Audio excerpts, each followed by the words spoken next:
Après des générations de douleurs de l'histoire, Christophe le colon, menteur, barbare, canular, un petit-fils, c'est tout le monde qui l'appelle Grégoire. Hypocrite, rien de méritoire, pense que tout dans la vie lui est pour mouvoir.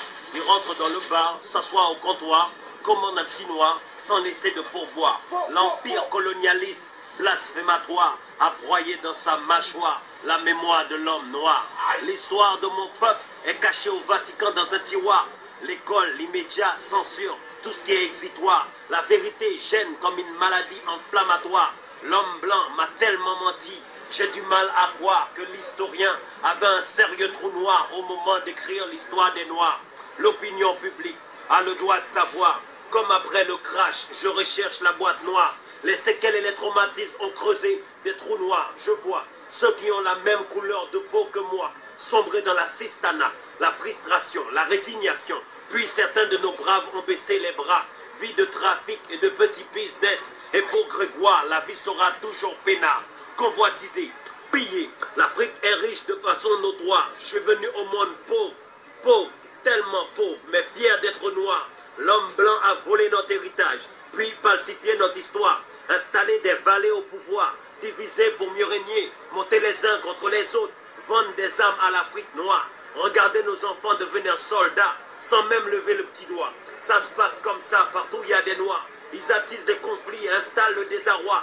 Sous l'œil observatoire, l'Icodème se lèche les babines, comme le tamanoir. Dans le chaos, l'ONU secourt les blancs, laisse les noirs. Mais est-ce que la vie d'un blanc vaut plus que celle d'un noir?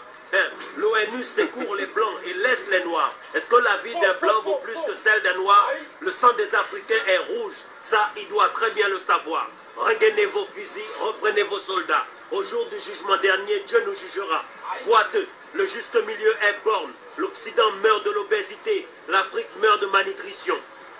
Touché par la famine, Mamadou Kanté a vu son fils mourir de faim. L'intestin collé aux parois de l'estomac jusqu'à bloquer l'appareil respiratoire. Blessé, le baobab est balafré à jamais. Le concept chrétien qui consiste, si on te fout une gifle, tu dois attendre l'autre. Je trouve qu'elle est stupide et lâche. Au nom de la chrétienté, l'Église et l'État ont dépouillé les gens de leurs biens et de leur identité. Blessé, le baobab est balafré à jamais. Entre l'Afrique et l'Occident, il y a un écart. L'esclavage et la colonisation a creusé le retard, a franchi. L'exploitation a pris le relais de façon rédhibitoire. À d'un bon marché, laissant des colonies versées. Les tirailleurs sénégalais sont morts pour que le drapeau de la liberté puisse flotter. Mais si tu savais comment les Noirs sont humiliés, si tu savais comment les Noirs sont méprisés, si tu savais comment les Noirs sont opprimés, au Sénat, ils ont dit voter, montrer les bienfaits de la colonisation. Mais c'est comme dira un juif, montrer les bienfaits de la joie. Les enfants de l'Afrique piétinés, humiliés, les anciens colonies ne savent pas qui ils sont. Il est temps de reconnaître que l'esclavage est un crime contre l'humanité. Il est temps que les Toubabs arrêtent de jouer le précieux, penser qu'ils sont supérieurs parce